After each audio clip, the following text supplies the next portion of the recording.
वक्रतुंड महाकाय सूर्यकोटि समप्रभ सर्वकार्येषु सर्वदा सर्वमंगल्य मांगल्ये शिवे सर्वार्थ साधिके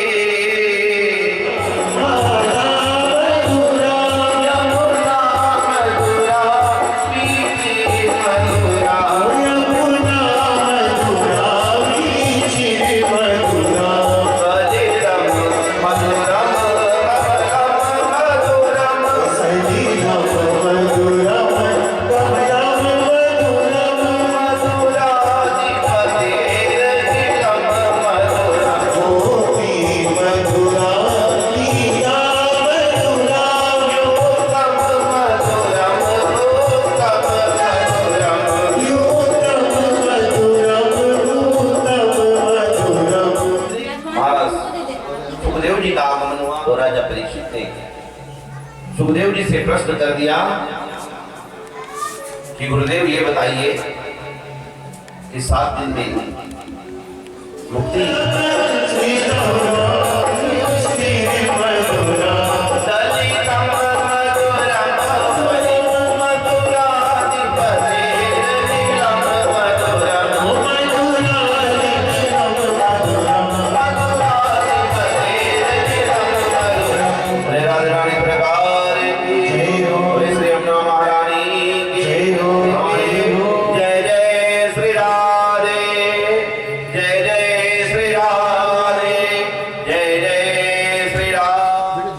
बहुत सुंदर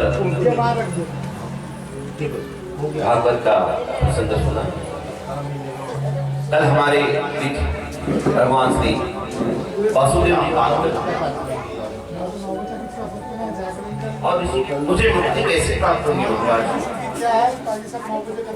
संतों ने सोचा कि जीवन भर राम नाम लेते हैं तब भी अंत समय में भगवान है, कोई भी मुक्ति का उपाय नहीं बता रहे हैं, कैसा होगा। तो महाराज राजा परीक्षित ने भगवान नारायण का ध्यान किया और प्रार्थना की।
समर्पयामि। बोली भागवत महापुराण की वृंदावन बिहारी लाल की, सुखदेव जी महाराज की, परम पूज्य व्यास जी महाराज की, हनुमान जी महाराज की, शंकर भगवान की जय जय श्री राधे, जय जय श्री राधे, जय जय शरण्ये त्र्यंबके गौरी नारायणी नमोस्तुते। यं प्रव्रजन्तमनुपेतमपेतकृत्यं द्वैपायनो विरहकातरयाजुआवः पुत्रेति तन्मयतया तरवो विनीतो तं सर्वभूतहृदयं मुनिमानतोऽस्मि। ध्येयं सदा परिपक्वमभीष्टदोहम् दीर्घास्पदं शिविविरञ्जिनोतं शरण्यं दैत्यार्तिहं प्रणत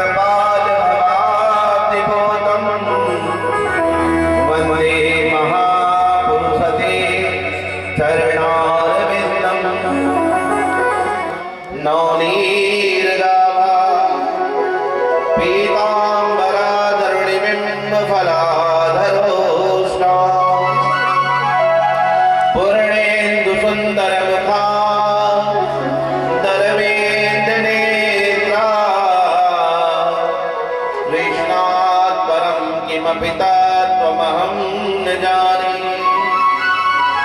नारायणं नमस्कृत्य नरं चैव नरोत्तमं देवीं सरस्वतीं व्यासं ततो जयमुदीरये।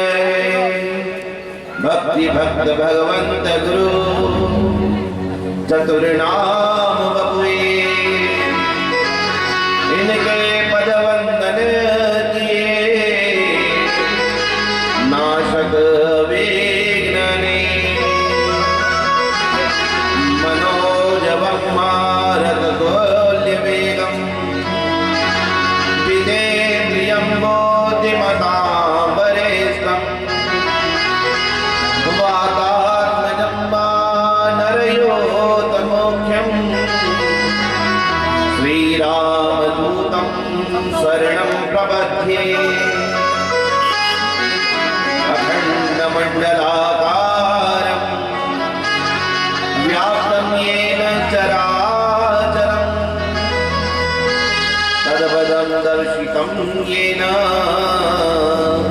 तस्मै श्री गुरुवे नमः। राम कृष्ण दो एक है, अंतर नहीं निमेष। एक के नयन गंभीर है, एक के चपल विशेष। राधा मेरी स्वामिनी, मैं राधे को दास। जन्म जन्म मोही देखियो, श्री वृंदावन को आस। राधा तो बड़ भागिनी, कौन तपस्या की। तीन लोक तारण तरण, सौ तेरे आधीन। जय जय श्री राधा रमण, जय जय नवल किशोर। जय गोपी चित चोर प्रभु, जय जय माखन चोर। जय जय माखन चोर। परम मंगल में परात्पर अखिलेश्वर, अकारण करुणा वरुणालय, भक्त वांछित कल्पतरु, पीताम्बरधारी श्री बालकृष्ण लाल की मांग में प्रतिमुक्ति श्रीमद् भागवत महापुराण। आइए अपनी जीवा को पवित्र बनाने के लिए गोविंद के मधुराष्टक का पाठ करें।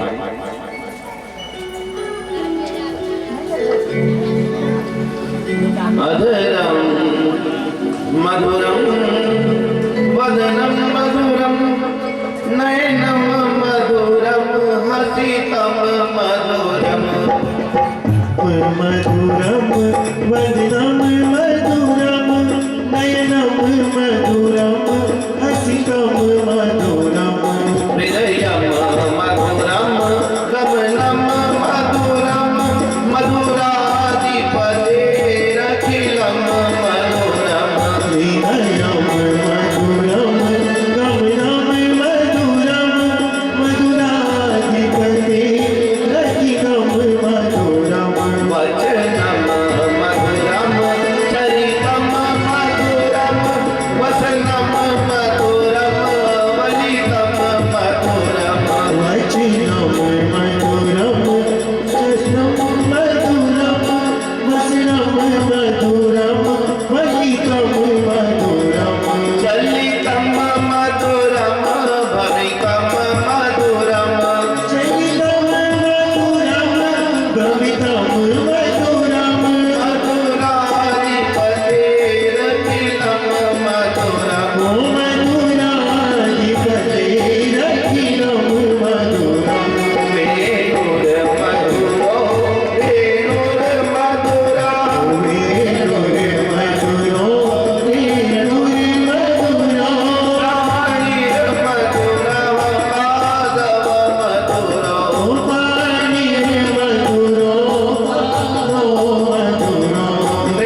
हुआ।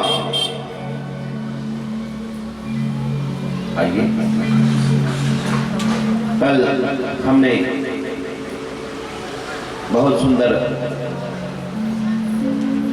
भागवत का प्रसंग सुना। कल हमारे बीच भगवान श्री वासुदेव जी का आगमन हुआ। क्यों हुआ? क्योंकि महाराज परीक्षित जी से जो गलती हो गई थी कि ऋषि का अपमान कर दिया और ऋषि के पुत्र श्रृंगी ने उनको श्राप दे दिया कि 7 दिन में तक्षक नाग उनको डस लेगा, उनके अकाल मृत्यु हो जाएगा। अब महाराज परीक्षित सोचते हैं कि 7 दिन में मुझे मुक्ति कैसे मिलेगी। तो महाराज बहुत संतों के पास राजा परीक्षित गए और उपाय पूछा कि 7 दिन में मुझे मुक्ति कैसे प्राप्त होगी। महाराज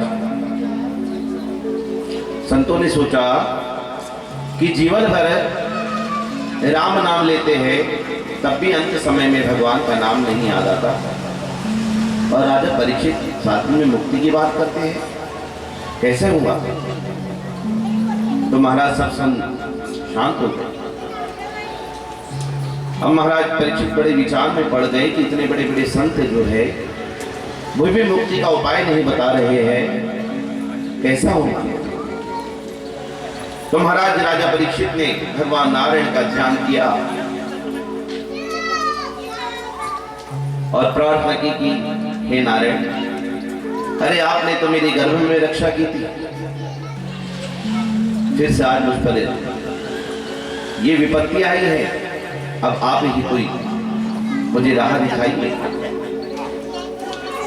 तो महाराज श्री गोविंद ने महाराज सुखदेव जी को प्रेरणा दी और उनकी प्रेरणा से महाराज सुखदेव जी का आगमन हुआ।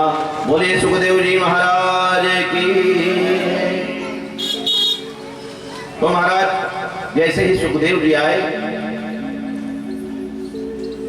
तो राजा परीक्षित ने सुखदेव जी से प्रश्न कर दिया कि गुरुदेव ये बताइए कि 7 दिन में मुक्ति का उपाय कैसे है। तो जैसे ही महाराज सुखदेव जी ने प्रश्न सुना, सुनते ही कथा आरंभ कर दी, किंतु मंगलाचरण नहीं किया। 3 अध्याय के बाद सुखदेव जी ने मंगलाचरण किया। देखो ये सुखदेव जी महाराज है ना, पूर्णतः वैराग्य ज्ञान भक्ति के स्वरूप है। राजा परीक्षित जी सुखदेव जी से पूछते हैं कि महाराज जिसकी मृत्यु समीप हो उसका कर्तव्य क्या है, उसे क्या करना चाहिए और क्या नहीं करना चाहिए।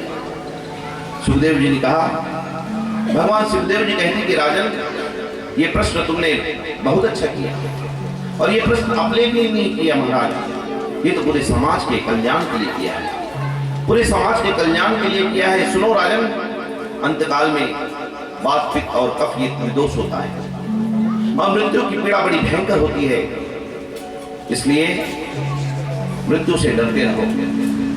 काल को सिर पर रखकर हमेशा ईश्वर का चिंतन करो, और काल को यदि याद रखोगे तो महाराज पाप छूटेंगे, वरना पाप के संस्कार जो है ना जल्दी छूटते नहीं। और तो कई लोग तो महाराज ऐसे हैं कि सोचते हैं कि सब जब अच्छा हो जाएगा, कोई तकलीफ नहीं रहेगी ना, तब मैं भगवान की पूजा भजन अर्चन करूंगा। किंतु ऐसा मानना बहुत गलत है महाराज, ऐसा मानना अज्ञान है।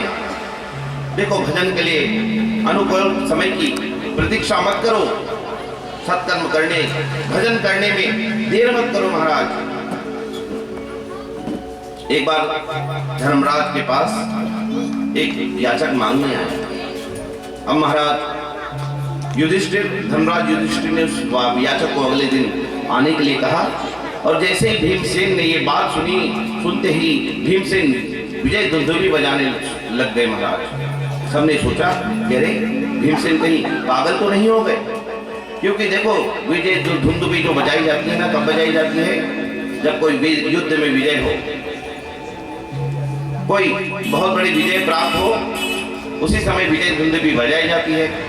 और जब भीमसेन ने विजय धुंदुभी बजाने का कारण पूछा तो भीमसेन ने कहा कि देखो भैया, आज हमारे बड़े भाई जो है ना धर्मराज, इन्होंने मृत्यु पर, इन्होंने काल पर विजय प्राप्त कर लिया, क्योंकि वे जान गए कि अगले दिन भी वे जीवित रहेंगे।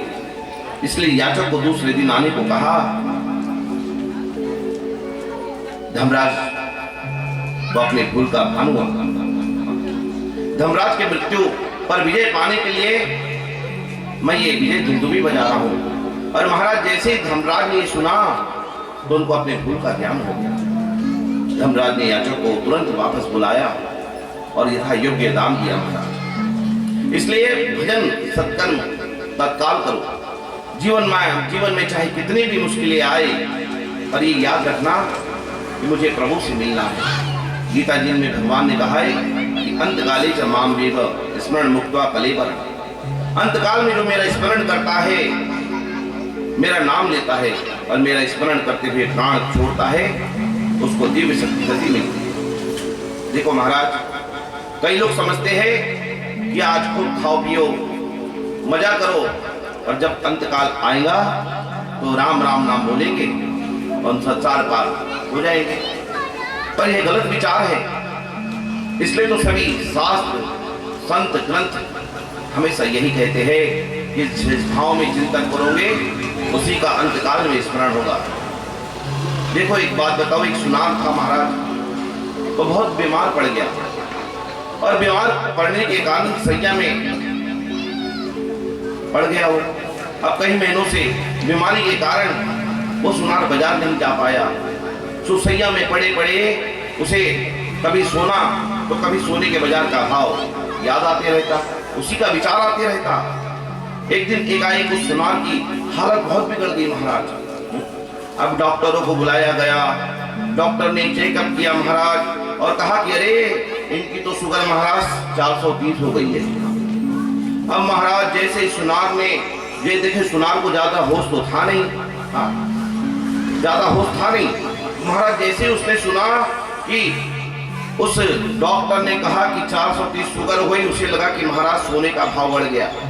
उसने अपने पुत्र से कहा कि बेच दे भैया बेच दे, हमने 300 रुपए में खरीदा था, अब 430 भाव हो गया तो बेच दे। ऐसा ही तो जीवन भर उस सुनार में सोना खरीदने में और बेचने में और सोने का विचार में गुजारा था। सो अंत समय में उसे सोने का ही विचार आया। देखो, धन संपत्ति की चिंता करने वाले को, रुपया पैसा कमाने वाले को, पैदा करने वाले को अंतकाल में उसी का विचार आता है। धन कमाना कोई पाप नहीं है, किंतु उसे कमाते हुए भगवान को भूल जाना पाप है। इसलिए प्रभु को मत भूलो, क्योंकि संघंगुर जीवन की कलिका कल रात को जान खिली ना खिली, मलया जल की सुचि शीतल मंद सुगंध समीर जली ना चली। कलिकाल कुठार लिए फिरता, कलिकाल कुठार लिए फिरता, तन नम्र पे चोट झिली ना झिली। रट ले हरि नाम हरि रसना, रट ले हरि नाम हरि रसना, फिर अंत समय में ही नहीं, फिर अंत समय में ही नहीं। इसलिए हर समय गोविंद का नाम जपते रहो, स्मरण करते रहो। क्या पता अंत समय में भगवान का नाम मुख पे आएगा या नहीं आएगा। प्रतिक्षण भक्ति करो। देखो एक बात बताऊं, क्षण और कण का दुरुपयोग मत करो। जो क्षण का दुरुपयोग करता है महाराज वो दुखी होता है, और जो कण का दुरुपयोग करता है वह दरिद्र होता है। लोग महाराज आजकल अन्न का बड़ा दुरुपयोग करते हैं। मैं कई बार शादियों पार्टियों में रिसेप्शन में देखता हूँ कि कई लोग जो है भोजन इतना सारा ले लेते हैं कि दोबारा जाना नहीं पड़े महाराज, हाँ, और बाद में भोजन को छोड़ देते हैं। हाँ। थोड़ा 2 रोटी कम खाओ चलेगा, देखिए अन्न का अपमान मत करो, क्योंकि अन्न तो स्वयं भगवान नारायण का स्वरूप है, अन्न में नारायण का वास होता है। कितने ही लोग ऐसे हैं महाराज जो अन्न को थाली में छोड़ना फैशन समझते हैं, और जो अन्न का दुरुपयोग करता है ना, वो दूसरे जन्म में महाराज भिखारी हो जाता है। हाँ, इसलिए हमेशा कण और क्षण का सदुपयोग करो। सुखदेव जी कहते हैं कि कलयुग में लोगों की उम्र केवल 100 वर्ष होगी, स्वम जीवेद सरदह, और शायद महाकलयुग आएगा तो 1 शून्य और कम हो जाएगा, क्योंकि छोटे छोटे बच्चे को मैंने भैया चश्मा लग जाता है, और मैंने 20 साल के बच्चों को शुगर का पेशेंट देखा है महाराज। हाँ, और ये कलयुग नहीं तो और क्या है, कोई जीता है 100 वर्ष, और महाराज यदि 100 वर्ष जीले तो गिनीज बुक वर्ल्ड रिकॉर्ड में नाम लिखाते हैं कि हमने 100 वर्ष जी लिया। और कलयुग में तो महाराज 100 वर्ष जीना चाहिए, 40 के बाद लेकिन कब बिस्तर बन जाए पता नहीं। अब परीक्षित मैं ये कहना चाहता हूँ कि प्रश्न जीने और मरने का नहीं, प्रश्न तो ये है कि जितने दिन हम जीते हैं उतने दिन क्या करते हैं। हाँ, 100 वर्ष में से 50 वर्ष हमारे सोते हुए निकल जाते हैं। हाँ, 100 वर्ष में से 50 वर्ष हमारे सोते सोते निकल गए। देखो 12 घंटे का होता है दिन और 12 घंटे की होती है रात, तो बताओ 100 वर्ष में 50 वर्ष ईमानदारी से सोते हुए निकल गए कि नहीं? अब कितनी उम्र बची महाराज? वो बोले 50 वर्ष। अब 50 वर्ष में से 25 वर्ष निकल गए, काय में निकल गए? श्रीमती की आज्ञा का पालन। बोले खड़े हो तो खड़े हो गए, बोले बैठ जाओ, बैठ गए, बोलो आगे चल दो, चल दिए। हाँ, मुझे एक गाना आता है कि ससुर भाई तुलसी बाबा ने भी कहा ना कि ससुराल प्यारी रही जब से। हाँ, ससुराल जब से प्यारी लगने लगती है ना, फिर घर के लोग अच्छे नहीं लगते। हाँ, तो 25 वर्ष इसमें निकल गए, कभी ससुराल जा रहे हैं, कभी हाई कमान का आदेश का पालन चल रहा है। अब बचे 25 वर्ष, तो कभी बेटी के लिए वर ढूंढना, कभी बेटे के लिए वर ढूंढना, कभी ऑफिस का टेंशन, कभी व्यापार का टेंशन। अरे महाराज आजकल तो एक बड़ा टेंशन है, पता है काय का है? किस चीज़ का टेंशन है आजकल? मोबाइल का। बार बार व्हाट्सएप देखते हैं कि भैया मैसेज आया कि नहीं, बार बार फेसबुक देखते हैं। हाँ, और किसी ने ज़्यादा मैसेज भेज दिया तो बोलते क्यों ज़्यादा भेजा और नहीं भेजा, तो भाई भेजते ही नहीं मैसेज। हाँ, आजकल सबसे ज़्यादा टेंशन महाराज मोबाइल का हो गया है। तो 25 वर्ष इसमें निकल गए, अब कितनी उम्र बची? तो बोले कुछ भी नहीं। तो सुखदेव जी कहते कि राजन, जल्दी मानने वाले की मुक्ति का तो बस एक ही उपाय है कि तस्मात् भारत सर्वात्मा भगवान ईश्वरो हरि श्रोत्रम्यं कृतव्यश्च स्मर्तव्यश्च छटाभ्याम। तो महाराज सुखदेव जी कहते हैं कि जल्दी मरने वाले का मुक्ति का सर्वोत्तम साधन है परीक्षित कि श्वास श्वास पर कृष्ण भजी, व्रत श्वास जनी हो, ना जाने श्वास की आवद होए न होए। जो श्वास निकल गया परीक्षित, वो लौट कर आने वाला नहीं। इसलिए प्रत्येक परिस्थिति में गोविंद को याद करो। कर से कर्म करो विधि ध्याना, और मन राखियो जहाँ कृपा निधाना। सब जगह से मन को हटाकर गोविंद के चरणों में लगा लो। काम करते चलो, नाम जपते चलो, हर समय कृष्ण का ध्यान धरते चलो, काम की वासना को मिटाते चलो, और कृष्ण गोविंद गोपाल गाते चलो, कृष्ण गोविंद गोपाल गाते चलो।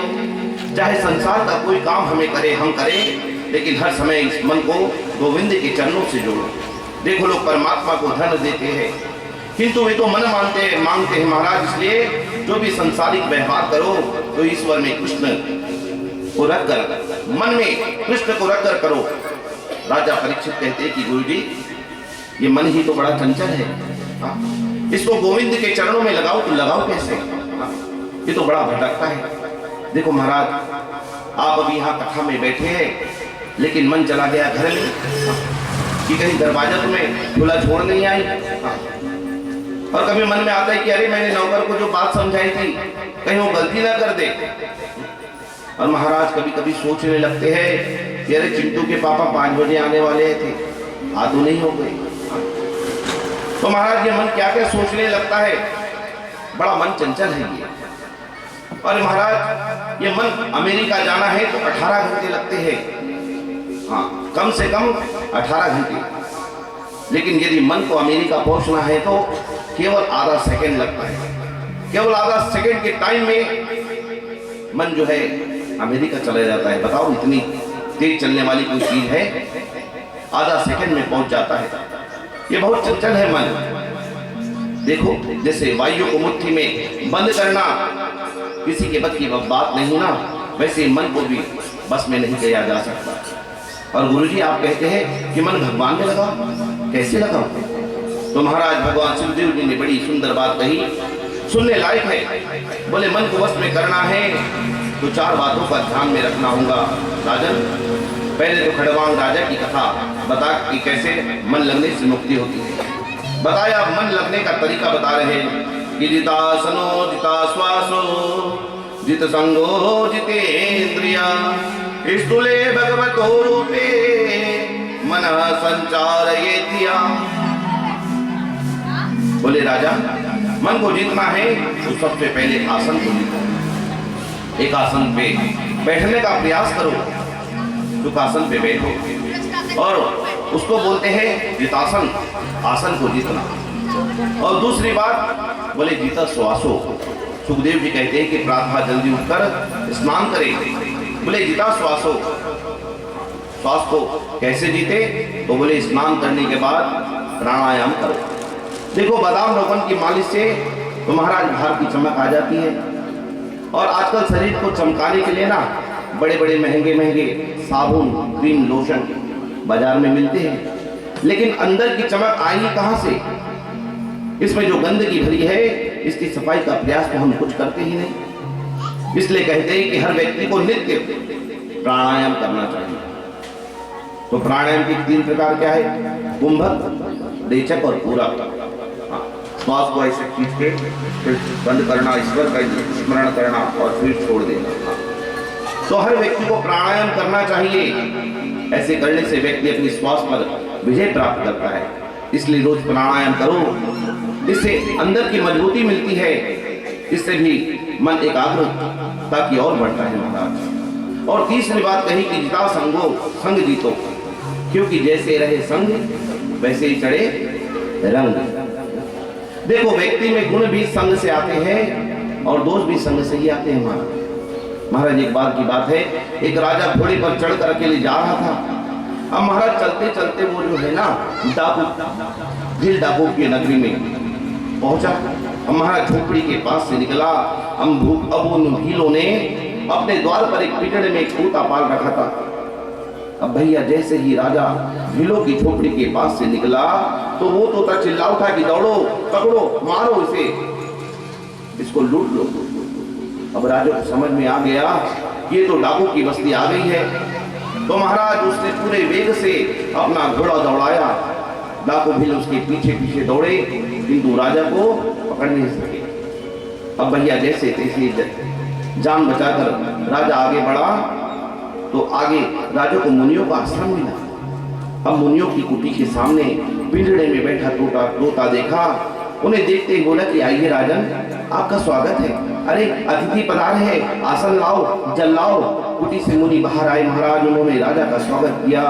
राजा को उस तोते का स्वभाव देखकर बड़ा आश्चर्य हुआ। राजा ने पूछा महाराज ये बताइए कि एक ही जाति के पक्षी के स्वभाव में इतना अंतर क्यों?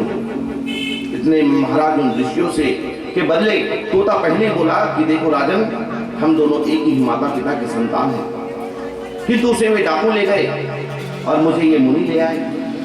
वह हिंसक भीलों की बातें सुनता और मैं इन ऋषियों के वचनों को सुनता। और राजा आपने स्वयं इसका परिणाम देख लिया कि किस प्रकार संग के कारण प्राणियों में गुण भी आते हैं और प्राणियों में दोष भी आते हैं। देखो राजन, मनुष्य जन्म से भ्रष्ट नहीं होता है, जन्म के समय में शुद्ध होता है, बड़े होने पर वह जिसके संग रहता है ना, उसी का संग उस पर लगता है। यदि आप शराबी कबाबियों का संग करेंगे तो उनके आचरण हमारे जीवन में आएंगे, इसलिए अच्छा संग करो।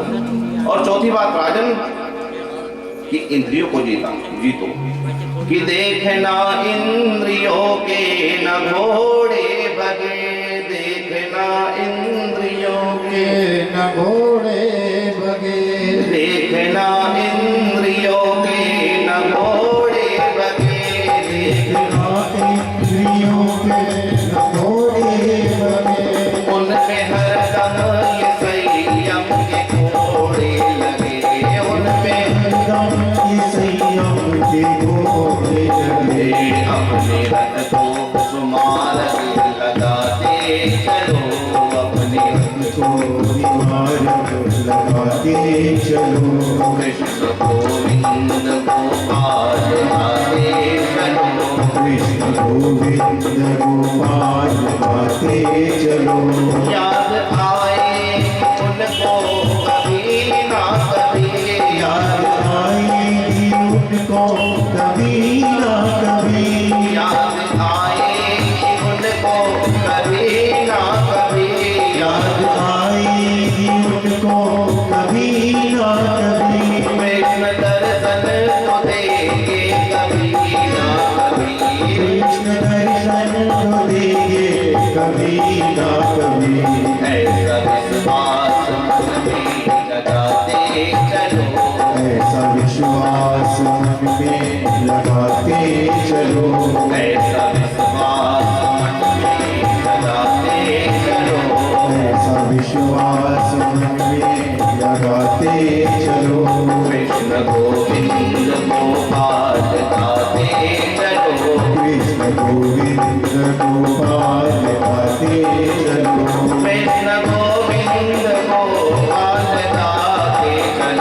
कृष्ण गोविंद गोपाल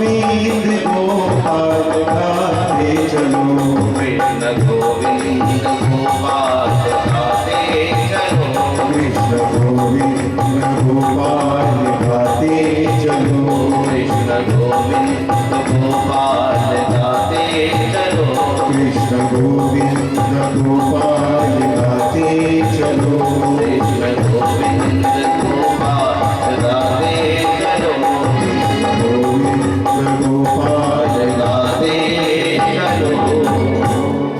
इसलिए हर समय गोविंद का स्मरण करो। चौथी बात है इंद्रियों को जीतना।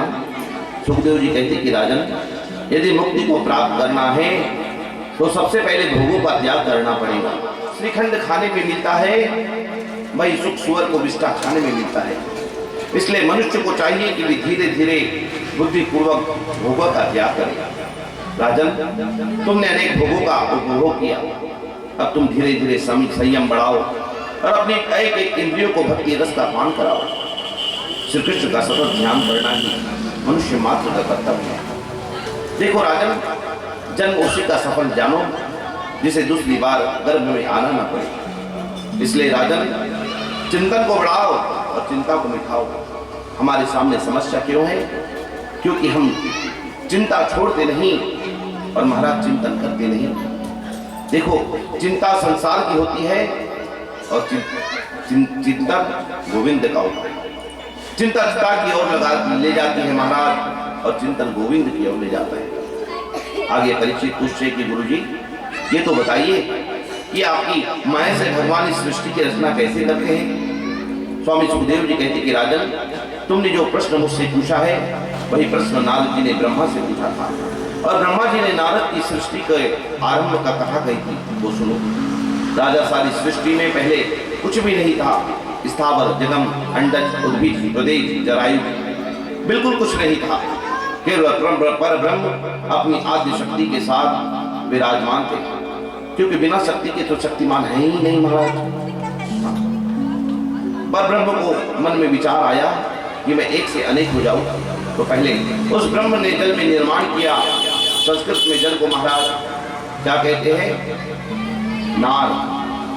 अब नार में उसने अपना अयन अर्थात घर बनाया, तो क्या हो गए? नारायण। बोलिए नारायण भगवान की। अब महाराज श्रीमन नारायण प्रभु की नाभि से सुंदर कमल उत्पन्न हुआ और परीक्षित उसी कमल पर विधाता प्रकट हुए। ब्रह्मा चारों दिशाओं में अनेकों देखने लगे, चारों दिशाओं में ब्रह्मा ढूंढने लगे कि मुझे किसने बनाया। प्रभु ने चार मुख वाले इस 10 दिशाओं में देखने की उन ब्रह्मा जी को शक्ति दी, लेकिन ब्रह्मा जी ये समझने में असमर्थ रहे महाराज कि मैं प्रकट कहाँ से हुआ, मैं पैदा कहाँ से हुआ। तो कहते हैं कि वे कमल नाल की तंतु में प्रवेश कर गए। अब नीचे जाए, ऊपर आए, फिर नीचे जाए, ऊपर नीचे करते करते महाराज सैकड़ों वर्ष बीत गए। पर ब्रह्मा जी को पता नहीं चला कि मैं कहाँ से आया। तो ब्रह्मा शांत मन से बैठे हुए हैं महाराज। तो ब्रह्मा जी को 16वां और 21वां वर्ण सुनाई दिया। एक त और प माने तप यानी तपस्या करो। महाराज ब्रह्मा जी ने ब्रह्मा जी तप में बैठ गए तो उन्हें नारायण का दर्शन हुआ। इतनी सुंदर प्रभु की झांकी देखकर ब्रह्मा निहाल हो गए महाराज। प्रभु ने अपना हाथ बढ़ाकर ब्रह्मा जी के हाथ पकड़कर प्यार से बोले कि आज मैं तुम्हें विधाता बना दिया, जाओ अब आप आज से सृष्टि का विस्तार करो। ब्रह्मा बोले भगवान, थोड़ा सा ऊंची गति मिल जाने पर, थोड़ा सा ऐश्वर्य आ जाने पर लोग आपको भूल जाते हैं, जो को अहंकार आ जाता है। और आपने तो मुझे सारी दुनिया का मालिक बनाते हो, मुझे अभिमान हो गया तो ऊंट होता है ना, जब पहाड़ के नीचे नहीं जाता तब तक उसको अपना स्वभाव नहीं पता चलता, तब तक अपने आप को सबसे ऊंचा समझता है कि मैं बहुत ऊंचा हूं। ऐसे ही व्यक्ति के पास 5-10 करोड़ रुपया आ जाने पर महाराज, 2-4 विदेशी गाड़ी आ जाने पर, संगमरमर के पत्थर का बंगला हो जाने पर इतना अभिमान हो जाता है कि उसे लगता है कि मैं तो सब कुछ हूं। और यदि उसे उस परमात्मा के विषय में ज्ञान हो जाए, वो समझे कि मैं तो कुछ भी नहीं हूं महाराज उस परमात्मा के सामने। इसलिए ब्रह्मा जी कहते कि प्रभु आपकी सत्ता क्या है, मुझे बताए। तब प्रभु ने 4 मंत्रों में ब्रह्मा जी को सारी भागवत का उपदेश दिया। परमात्मा श्री नारायण से कहते कि ब्रह्मा, सृष्टि में सबसे पहले केवल मैं ही था, और सृष्टि बनने के बाद भी मैं ही रहता हूँ, और सृष्टि बदलने के बाद भी जो बचता है वो भी मैं ही हूँ। भगवान वर्णन करते हैं कि पृथ्वी, जल, तेज, वायु, आकाश, ये 5 तत्व सब में मैं व्याप्त हूँ, और सबसे अलग भी मैं हूँ। अलग रहने पर भी सब में व्याप्त हूँ, और व्याप्त होकर भी सबसे अलग हूँ, सबसे पृथक हूँ। उसी प्रकार ब्रह्मा जी मैं सब में हूँ और सबसे अलग हूँ, ये जानकर ब्रह्मा जी बहुत प्रसन्न हुए। अब महाराज परमहंस सुखदेव जी ने राजा परीक्षित से पूछा कि भगवान ये बताइए कि भगवान जल्दी किसको मिलते हैं। तो बोले भगवान उसी को मिलते होंगे जो 5 बार नहाता और स्नान करता होगा। तो बोले यदि 5 बार स्नान करने से महाराज भगवान मिल जाते तो कोल भीलों को राम जी ने तो अपने गले से लगाया, और ये कोल भी रहेगा जाने में 4 महीने कभी नहाते ही नहीं। और राम जी ने स्पष्ट कह दिया कि असहमार प्रभु बड़ सेवक आई। तो ये कन्फर्म हो गया महाराज कि 5 बार स्नान करने वाले को गोविंद मिलेंगे, ये जरूरी नहीं। तो बोले उम्र तो देखते ही होंगे कि चलो अब इसकी 85 वर्ष की उम्र हो गई है, 70 वर्ष की उम्र हो गई है, अब इसको दर्शन देना चाहिए। तो बोले बताओ कि ध्रुव जी की उम्र क्या थी। 7 वर्ष की उम्र पे इस बच्चे ने भगवान को पा लिया। तो बोले ठीक है, उम्र नहीं देखते होंगे तो डिग्री तो महाराज जरूर देखते होंगे कि भैया MBBS है, BSc है, डिग्री तो देखते होंगे। तो बोले विद्या गजेंद्र शिका, क्या वे जो है गजराज पढ़ा लिखा था क्या। लेकिन गोविंद ने वो कहते ही भगवान चल दिए, और विंद कहते ही वहां पर गजराज के पास पहुंच गए। उसके पहले मेरे प्रभु ने ग्राह से उसके प्राणों की रक्षा कर दी। पहुंचे आधा नाम सुने दी मेरे निर्बल के बलराम। आधा नाम बोलते ही पहुंच गए। तो बोले ऊंची बिरादरी, ऊंची जाति जरूर देखते होंगे। तो बोले अरे भैया ऐसा होता तो कहा जाती विदुरश्य। बताओ विदुर जी की जाति क्या थी। अरे महात्मा विदुर तो दासी के पुत्र थे, लेकिन विदुर के घर में मेरे गोविंद पधारे। विदुर को कितना सम्मान दिया, कितना आदर दिया मेरे गोविंद ने। केले के छिलके स्वयं विदुर के घर में जाकर खाए। तो परीक्षित बोले, कैसे भगवान विदुर जी के घर में पधारे प्रभु? परमहंस देव सुखदेव जी कहते हैं कि आमंत्रण के बिना ही भगवान विदुर जी के घर गए। यह प्रसंग पहले मैं तुम्हें बतलाता हूँ राजन। पांडव के साथ जब कौरव अन्याय कर रहे थे और उन्होंने उनको लाक्षागृह में जला देने का प्रयत्न किया, तब विदुर जी जो महामंत्री थे उन्होंने कौरव के पिता धृतराष्ट्र को समझाया कि तुम्हारे पुत्र जो पांडव के साथ अन्याय कर रहे हैं ना, उसे रोको। देखो पांडव कमजोर नहीं है, वे केवल तुम्हारा आदर करते हैं, इसलिए कुछ बोलते नहीं। और शास्त्र कहता है कि खानदान में एक भी व्यक्ति को त्यागने से यदि पूरा खानदान बसता है तो उस व्यक्ति को छोड़ देना चाहिए। क्षमा करना महाराज, आपके घर में जो दुर्योधन है ना, कलंक के रूप में पैदा हुआ है, ये आपके परिवार का विनाश कर देगा। सुखदेव जी कहते हैं कि धृतराष्ट्र की बाहर की नजर को तो थी नहीं महाराज, लेकिन अंदर की भी नजर खत्म कर दिया था उसके साले शकुनी ने। और धृतराष्ट्र के बिना शकुनी का कोई काम ही नहीं होता था। विदुर जी ने धृतराष्ट्र को न्याय और धर्म की बातें समझाई, वो विदुर नीति कहलाई। देखो जो औरों का धन हरण करता है ना महाराज, वही धृतराष्ट्र है। जिसकी आंखें केवल रुपया पैसा देखती है, वह आंखों होते हुए अंधा है महाराज। जो पापी पुत्र पर भी प्रेम करता है ना, वही तो धृतराष्ट्र है। उस युग में तो केवल एक ही धृतराष्ट्र थे, आजकल तो महाराज लाखों हजारों धृतराष्ट्र हो गए। विदुर जी कहते हैं कि दुर्योधन पापी है, वह तुम्हारा पुत्र नहीं किंतु तुम्हारा पाप है जो पुत्र का जन्म लेकर आया है। देखो एक बात कहूं, कई बार ना अपना ही पाप पुत्र बनकर आता है और हमको सताता है। शास्त्र में कहा है कि दुराचारी पुत्र माता पिता की दुर्गति करता है और सदाचारी पुत्र माता पिता की सद्गति करता है। इसलिए दुराचारी पुत्र का संग छोड़ दो। धृतराष्ट्र तुम दुर्योधन का मोह छोड़ दो, अन्यथा ये सारे कुल का विनाश कर देगा।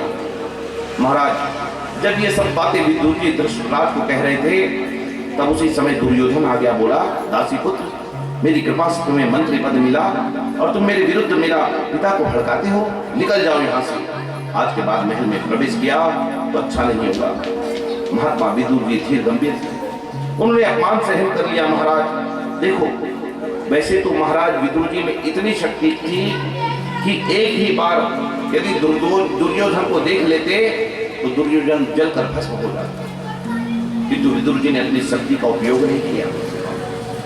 देखो एक बात बताओ, जो अपनी शक्ति संपत्ति का दुरुपयोग करते हैं ना, जो अपनी शक्ति संपत्ति और समय का दुरुपयोग करते हैं, वे राक्षस कहलाते हैं। और जो संपत्ति और समय का विवेक पूर्वक बुद्धि पूर्वक सदुपयोग करने वाला देव बन जाता है। देखो रामायण में रावण ने विभीषण का और भागवत में दुर्योधन ने विदुर जी का अपमान किया। इस प्रकार संतों का अपमान करने के कारण उनका विनाश हुआ। यदि कुटुंब में एक भी व्यक्ति पुण्यशाली होना तो उस कुटुंब का नाश नहीं हो सकता। दुर्योधन ने सेवकों को विदुर जी को धक्के मारकर बाहर निकाल देने को कहा, किंतु विदुर जी पहले ही समझ जानबूझकर मंत्री पद त्याग कर घर से निकल गए और अपनी पत्नी सुधा के संग लेकर वन में कुटिया बनाकर रहने लगे। और भैया दोनों 3 घंटे कृष्ण कथा, 3 घंटे प्रभु कीर्तन, 3 घंटे प्रभु का ध्यान और 3 घंटे प्रभु की सेवा करने लगे। वे भगवान का कीर्तन करते और महाराज भूख लगने पर केवल और केवल भाजी खाते, केवल फलार करते। 12 वर्षों तक इन्होंने अन्न नहीं खाया। देखो एक बात बताओ, भोजन करना पाप नहीं है, किंतु भोजन करते वक्त भगवान को भूल जाना पाप है। कई लोग महाराज मसाला पनीर खूब खाते हैं और खाते खाते ना उसी में खो जाते हैं, और अगले दिन जब माला फेरते हैं ना और ध्यान लगाते हैं ना तो वो मसाला पनीर की और वो पकौड़ों की याद आती है। तो महाराज भोजन करना पाप नहीं है, लेकिन भोजन करते वक्त भगवान को भूल जाना पाप है। विदुर जी गंगा स्नान करके आए और पत्नी से आकर बोले, सुनती हो देवी, आज हस्तिनापुर नगरी में बड़ी सजावट हो रही है, आज ये दुल्हन की तरह सज रही है, पता है क्यों? विदुरानी बोली, क्यों जी? बोले क्योंकि मेरे द्वारिकाधीश भगवान श्री कृष्ण की रथ यात्रा निकलने वाली है। मेरे प्रभु शांति दूत बनकर आने वाले हैं विदुरानी के मन में एक ही भावना है कि ठाकुर जी मेरे घर में भोजन करें और मैं प्रत्यक्ष प्रभु को निहारूं। सुलभा कहती है, आपके प्रभु, आपका प्रभु जी से परिचय है ना, आप प्रभु को घर पधारने के लिए न्योता दीजिए ना। विदुर जी कहते कि देखो देवी, प्रभु मेरे आमंत्रण को अस्वीकार नहीं करेंगे, किंतु उस छोटी सी झोपड़ी में उनका स्वागत कैसे करेंगे। उनके आगमन से हमें आनंद तो होगा, किंतु उनको कष्ट होगा। मेरे भगवान 56 भोगों का प्रसाद करते हैं, धृतराष्ट्र के घर में उनका बहुत अच्छा स्वागत होगा। मेरे पास तो भारी के सिवा कुछ भी नहीं है, मैं उन्हें क्या अर्पण करूंगा। अरे हमारे यहाँ आने से ठाकुर जी को कष्ट होगा। अपने सुख के लिए मेरे प्रभु को कष्ट नहीं देना चाहता मैं देवी। देखो यही तो सच्ची भक्ति है। और हम लोगों को जरा सा महाराज कोई कष्ट हो जाता है तो अब भगवान को बहुत बड़ा भरा बुरा कहते हैं कि भगवान आपने मेरा ऐसा कर दिया, भगवान मेरा आपने वैसा कर दिया। अब भैया दुर्योधन ने श्री कृष्ण के आगमन की खुशी में कपटपूर्ण सजावट करवाई, तोरण दौड़ सजाए, फूलों की वर्षा करने के लिए जगह जगह पर नर नारियों को बिठा दिया। अगले दिन रथ यात्रा निकली। विदुरानी ने पूछा कि स्वामी क्या हमें इतनी भीड़ में प्रभु के दर्शन होगा। विदुर जी बोले कि यदि हम उनको देख नहीं पाए तो क्या हुआ देवी, वो तो हमें देख लेंगे, क्योंकि सहस्त्र रेखा पुरुषः सहस्त्राक्षः सहस्त्रपाद। अरे उनके तो 1000 आँख हैं, उनको तो सब दिखता है देवी।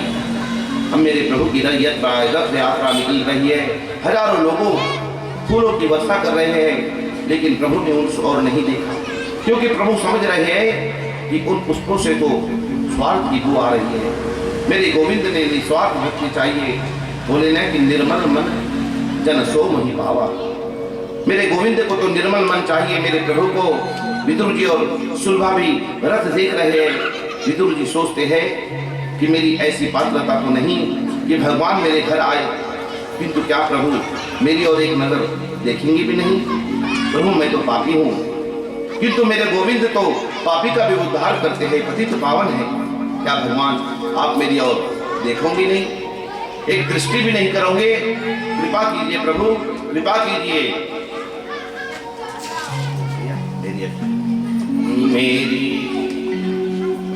अखियां है जादू भरी, बिहारी जी मैं कब से खड़ी मेरी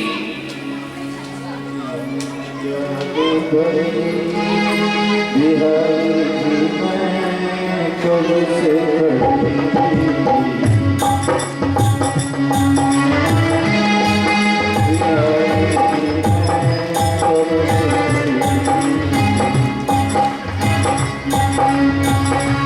तेरी अखियां है जादू भरी, बिहारी जी मैं कब से खड़ी। तेरी अखियां है जादू भरी, बिहारी जी मैं कब से खड़ी।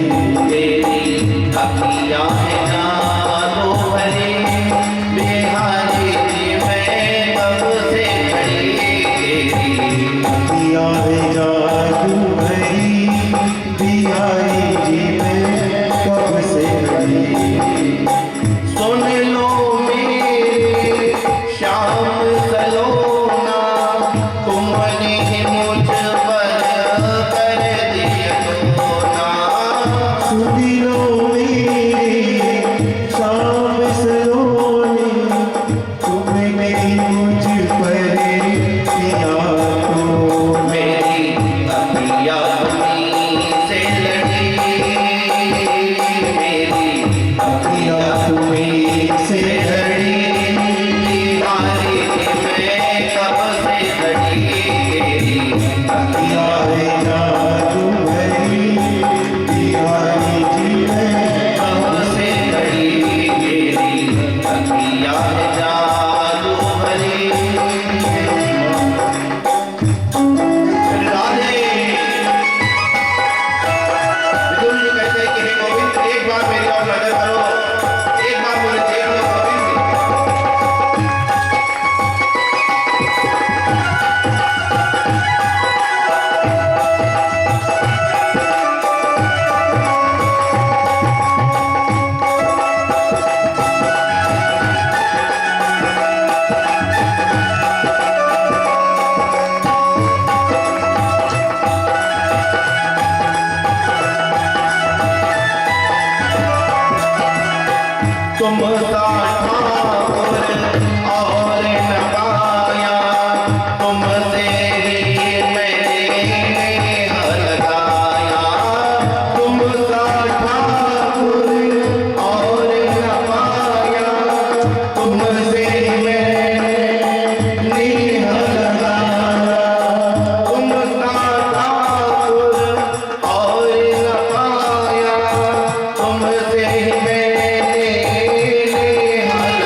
बिहारी जी मैं कब से खड़ी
एक बार गोविंद मुझे देख लीजिए। लोगों की भीड़ में मेरे गोविंद का रथ आगे बढ़ रहा है। मेरे प्रभु की आंखें तो नीचे की ओर देख रही है। और जैसे ही महाराज विदुर जी के पास पहुंचे, मेरे कन्हैया ने विदुर जी की ओर देखा। आज भगवान भक्त के दर्शन कर रहे हैं, भक्त भगवान के दर्शन कर रहे हैं। विदुर जी का ताप हो गया। विदुर और विदुरानी को लगा कि मेरे प्रभु मेरी ओर देख रहे हैं, हंस रहे थे। प्रभु ने दृष्टि से ही विदुर जी से कहा कि मैं आपके घर आऊंगा, किंतु अति आनंद में डूबे हुए सुलभा और विदुर के भगवान के इस संकेत को समझ नहीं पाए। अब भैया कन्हैया हस्तिनापुर गए। दुर्योधन ने मेरे गोविंद का स्वागत किया और कहा कि आप आए, मेरा बहुत बड़ा सौभाग्य है, लेकिन आपका आगमन किस कारण हुआ हम जान नहीं पाए। प्रभु बोले कि द्वारिका कि राजा की हैसियत से नहीं, अरे मैं तो पांडव का दूध बनकर आया हूँ। महाराज पांडव का नाम सुनते ही दुर्योधन ने भगवान का अपमान कर दिया। दुष्ट दुर्योधन ने कहा कि भीख मांगने से राज्य नहीं मिलता। सुचेग्रे चैवदास्याम, अरे सुई की नोक रखी जा सके उतनी भी भूमि में बिना युद्ध के पांडव को नहीं दे सकता। भगवान ने कहा कि तुम युद्ध का परिणाम जानती हो, हजारों स्त्रियां विधवा हो जाएंगी, लाखों बच्चे अनाथ हो जाएंगे। दुर्योधन तुम इतना भी नहीं जानते कि एक शांति दूत का के साथ कैसा व्यवहार करना चाहिए। महाराज राम ने तुरंत दुर्योधन का हाथ दबा दिया। बोले पागल, बोलना ही भी नहीं आता। दुर्योधन तुरंत हाथ जोड़कर कहा कि कन्हैया क्षमा करना, मैं बचपन से उत्कंठ रहा हूं ना, पता नहीं मेरे मुंह से क्या निकल गया। खैर जाने दीजिए, अब हम भाइयों के झगड़े से दूर रहिए। अरे मेरी माता गांधारी ने आपके लिए 56 प्रकार के भोजन अपने हाथ से बनाए हैं, आराम से भोजन पाइए। मेरे कन्हैया बोले देखो दुर्योधन, भोजन दो ही परिस्थिति में किया जाता है। एक, या तो भोजन करने वाले के मन में श्रद्धा हो, या फिर भोजन कराने वाले को वाला भूख से पीड़ित हो। और तुम्हारे मन में श्रद्धा है नहीं, और महाराज मेरे पेट में भूख है नहीं, इसलिए भोजन करने का तो प्रश्न नहीं उठता। और आज तो श्रीमान विदुर जी के घर में मेरा निमंत्रण है। अब उसी सभा के बीच में महाराज विदुर जी बैठे थे। अरे सोचने लगे मैंने तो इन्हें निमंत्रण दिया ही नहीं, हाँ इनसे तो मेरी बात ही नहीं हुई। और सभा में कहते कि मेरे घर में निमंत्रण है। अब विदुर जी ने महाराज इशारे से कन्हैया से पूछा कि भगवान ने इशारा कर दिया कि चुपचाप बैठे रहिए, हम जो कहते हैं वह ठीक है। हम महाराज विदुर जी तो सभा छोड़कर चले गए। सोचा क्या भरोसा कन्हैया का, सीधे मेरे घर में आ जाएंगे। और घर पर तो कुछ व्यवस्था हो नहीं है, घर पर तो कुछ व्यवस्था होनी चाहिए ना। तो महाराज विदुर जी गोप लोगों की बजरिया में गए, कहीं से माखन खरीदा, कहीं से मिश्री खरीदी, कहीं से खोए के लड्डू बनवाए। और महाराज इधर सभा में मेरे गोविंद उतरे और सीधे विदुर जी के घर की ओर पधारे। जैसे भक्त लोग भगवान के मंदिर में पादुका पहन कर नहीं जाते ना, वैसे ही भक्तों के घर भगवान भी नंगे पैर जाते हैं। और विदुर जी के द्वार पर गोविंद पहुंचे। उस समय विदुरानी तो भगवान का कीर्तन करते हुए स्नान कर रही थी। महाराज देखो, जब भी स्नान करो तो भगवान का स्मरण करो। कीर्तन भक्ति श्री कृष्ण को अति प्रिय है। सूरदास जी ने, आपको पता है, जब सूरदास जी कीर्तन करते थे ना, तो कन्हैया आकर उनके हाथ में तंबूरा देते थे। सूरदास जी कीर्तन करते थे और मेरा कन्हैया सुनता था। और भगवान भी कहते हैं ना कि ना हम वासामि वैकुंठे योगिनां हृदयेन च मद्भक्ता यत्र गायन्ते तत्र तिष्ठन्ति नारदः। भगवान कहते कि नारद, ना तो मैं वैकुंठ में वास करता हूँ, ना तो योगियों के हृदय में। अरे मैं तो वहीं वास करता हूँ जहाँ मेरा भक्त प्रेम से तन्मय होकर मेरा कीर्तन करता है। कीर्तन करो तो ऐसा करो कि भगवान स्वयं आकर तुम्हारे घर का द्वार खटखटाए। आज महाराज विदुर जी के द्वार पर जाकर मेरे प्रभु ने द्वार खटखटाया और आवाज लगाई, काकी जी दरवाजा खोलो। विदुरानी स्नान कर रही थी और जैसे ही सुना कि ये तो मेरे कन्हैया की आवाज है, ये तो मेरे गोविंद की आवाज है, वह स्नान करती दौड़ पड़ी और महाराज वस्त्र बदलना भी भूल गई और गीले वस्त्र में आकर द्वार खुला। बोले, आओ ना केशव, आओ ना लाला, पधारो कन्हैया, मेरे द्वार का देश आए है, आइए ना अंदर पधारिए। अब गोविंद ने देखा कि काकी जी तो मेरे आगमन की खुशी में पाक हो गई। प्रभु ने तुरंत अपना काली कमरिया अंदर फेंक दिया। विदुरानी ने उस चदरिया को ओढ़ लिया महाराज और बोली, पधारो ना केशव। प्रभु जैसे ही उनकी दिव्य पर्ण कुटी में पधारे, विदुरानी सोचती है कि अपने कन्हैया को कहाँ बैठाऊं। एक लकड़ी का पाटा लेकर आई और कहती कि आप विराजिए। फिर कहती, ओह ये जगह शुद्ध नहीं, आप यहाँ विराजिए। अरे ये भी जगह ठीक नहीं, आप यहाँ विराजिए। और महाराज पूरे आंगन में मेरे के गोविंद को नचा दिया। और एक जगह महाराज जब बैठने के लिए पाटा रखा तो वो भी उल्टा बिछा दिया। तो भी दोनों तो देखा नहीं ये पाटा उल्टा है या सीधा है। महाराज वो तो तुरंत बैठ गए। अरे जिसके एक इशारे पर ब्रह्मांड का पालन हो जाता है, आज वो बच्चों की तरह पेट पर हाथ फिराकर बोले, काकी जी बड़ी जोर की भूख लगी है, कुछ खाने को मिलेगा। विदुरानी की आंखों में आंसू आ गए। विदुरानी की आंखों से आंसू टप टप बहने लगे। बोले, देखो आज मेरे लाला कुछ खाने को मांग रहा है, क्या खिलाऊं? अरे मेरे घर में तो कुछ व्यवस्था ही नहीं है। हाँ, कन्हैया से बोली कि आपके काका जी आते होंगे, मैं बहुत सुंदर व्यवस्था करूंगी केशव, तब तक आप फल खाइए। और महाराज डाली भरकर केले लेके आई और गोविंद के सामने पत्तल बिछा दी। तो महाराज पत्तल भी बिछाई तो कैसा, उल्टी, सब उल्टा उल्टा हो रहा है प्रेम में। और छिलके उतार कर पत्तल पर धरती जाए और केले दूर फेंकती जाए। और गोविंद बड़े प्रेम से छिलके खा रहे हैं। बहुत मीठा है ना काकी, बहुत मीठा है। विदुरानी बोली, आपको मीठा लगा तो मीठा ही होगा, अपने हाथ से जल देती हूँ रक्षों पे। हाँ, आपके काका जी आते ही होंगे, बहुत माखन मिश्री मिष्ठान खिलाएंगे आपको।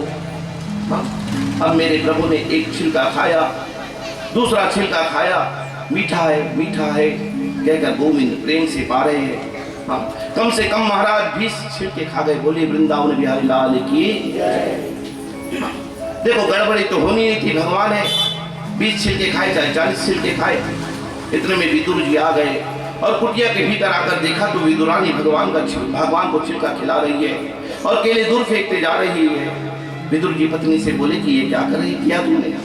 अरे आज पहली बार इस गरीब की कुटिया में द्वारकाधीश पधारे, पहली बार मेरे गोविंद का इस कुटिया में आगमन हुआ और तुम इन्हें छिलका खिला रही है। भैया विदुरानी को अब ध्यान आया, क्योंकि अब तक तो प्रभु की भक्ति, प्रभु के प्रेम में मग्न थी। बोली, ओहो लाला, अब तक मैं तुम्हें छिलकी खिला रही थी, मुझे पहले क्यों नहीं बताया? प्रभु ने भी छिलका देखा और बोले, ओहो काकी जी, क्या हम छिलका खा रहे थे? हाँ? अरे हमें भी मालूम नहीं था ये केला है कि छिलका है।